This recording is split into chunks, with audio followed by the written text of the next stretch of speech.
কাজ কাম নাই? সারাক্ষণ থেকে বন্ধু বান্ধবদের সাথে আড্ডা দিতে থাকেন, এগুলো তো ভালো ছেলের লক্ষণ না। বিয়ে করতে হবে না আপনাকে, বউ পালতে হবে না। এই মেয়েটা কে? ঝড়ের গতিতে সব কিছু বলে গেল। আমি তো এবারে চিনি না, এই মেয়েটা কে? চিনিস না মানে?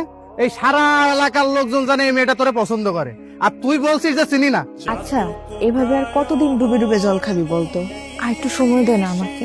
তোর এইভাবে সময় নিতে নিতে দেখবি তোর জায়গা অন্যজন নিয়ে গেছে। তার থেকে সময় থাকতে থাকতে এখনই মনের কথাটা বলে দে।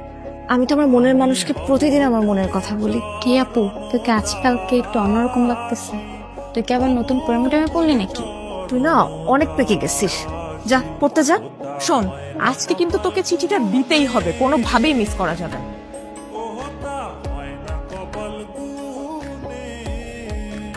আমি কইছিলাম না মেয়েটা কিন্তু আজকে আইছিল কিছু একটা বলার জন্য। আরে কি বলবে আমারে?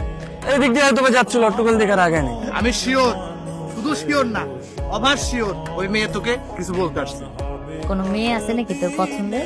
তাহলে আমি বিয়ের প্রস্তাব নিয়ে যাই, তোর বিয়ে দিয়ে আমি তোর দুলা ভাইয়ের কাছে মালয়েশিয়া চলে যাই। আমার বিয়ে নিয়ে তোমার তো মাথা ব্যথা কেন? আর তোর সমস্যাটাকে বিয়ে করতে আমার সেটা বলতো। দেখো, আমি যখন সময় হবে তখন আমি ঠিকই বিয়ে করবো, তোমার তো টেনশন করা লাগবে না। আপনি তো আমাকে ভালোই ফলো করেন, কিন্তু কিছু বলেন না। আমি আপনাকে ফলো করি সেটা আপনি জানেন কি করে? তার মানে আপনি আমারে ফলো করেন? তলে তলে এত করে ইচ্ছে। আরে মানুষ মানুষকে দেখে না রাস্তা বের হইলে, ওই দেখা আর কি। প্রেম টেম করেন নাকি? প্রেম করি নাই, কিন্তু প্রেমে পড়ছি। আপনি কি কিছুই বুঝেন না? না বুঝাইলে বুঝবো কিভাবে? আই ওটো আসেন তো। আপনারা তো রাগ করে ফেললেন।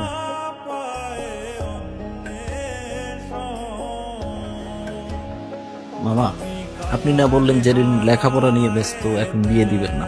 কিন্তু জেরিন কোথায় লেখাপড়া করে এটা কি আপনি জানেন? এটা কেমন প্রশ্ন রবি? একটা ছেলের সাথে বিভিন্ন জায়গায় ঘুরে বেড়ায়। জেরিনের মা, জেরিনকে নিয়ে এদিকে আসো। আজ থেকে ওর বাইরে যাওয়া নিষেধ। কলেজের নাম করে কোথায় যায় কোনো খোঁজ খবর রাখো? কি করছো?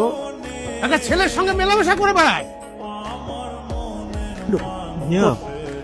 জেরিন কোথায়? ওরে বেশ কয়েকদিন ধরে দেখতেছি না, ও কই? আমিও তো বলতে পারতেছি না ওর কি হয়েছে। ও তো ফোনও ব্যবহার করে না যে ওর একটা খোঁজ নিব। দেখো, নেহাল তোমার বান্ধবীকে অনেক পছন্দ করে। আমার বান্ধবীও তো আপনার বন্ধুকে অনেক পছন্দ করে, কিন্তু সমস্যা তো আপনাদের, আপনারা কেউ কাউকে কিছুই বলেন না। সেদিন এত সুযোগ করে দেওয়ার পরও কেউ কাউকে কিছুই বলতে পারলেন না আপনারা। একটা মানুষ যদি তার মনের কথা না বলে কিভাবে বুঝবো? আমার ভুল হয়েছে, আমি মানে আমার ভুল হয়েছে, কিন্তু আমি আর ভুল করবো না। আমি ওকে সরাসরি বিয়ের প্রস্তাব দিব। দরকার হলে আমার বোনকে ওর বাসায় পাঠাবো, আর না হলে তুমি ওকে প্লিজ আমার সামনে একটু এনে দাও। আমি প্রয়োজন ওকে নিয়ে পালিয়ে যাবো। প্লিজ কালকে ওকে আমার সামনে আনার একটু ব্যবস্থা করো। আমাদের ভালোবাসাটা শুরু হওয়ার আগে যেন শেষটা হয়ে যায়। কি এত জরুরি দরকার? তুই জানিস না কি হয়েছে? নেহাল ভাইয়া তো তোকে অনেক পছন্দ করে। এখন আর পছন্দ করে কি হবে? বাসা থেকে তো বাইরে হতে পারবো না। এখন কি হবে মানে? তোরা দুজন বাসায় কথা বলবি? এখন বাসায় কথা বলে আর লাভ আছে? রকি ভাই যে কাণ্ডটা করছে, না দিবে আমার বাসা থেকে বাইরে হইতে, না পারবো তার সাথে কথা বলতে। আমার তো বাসার মধ্যে আটকায় রাখছে।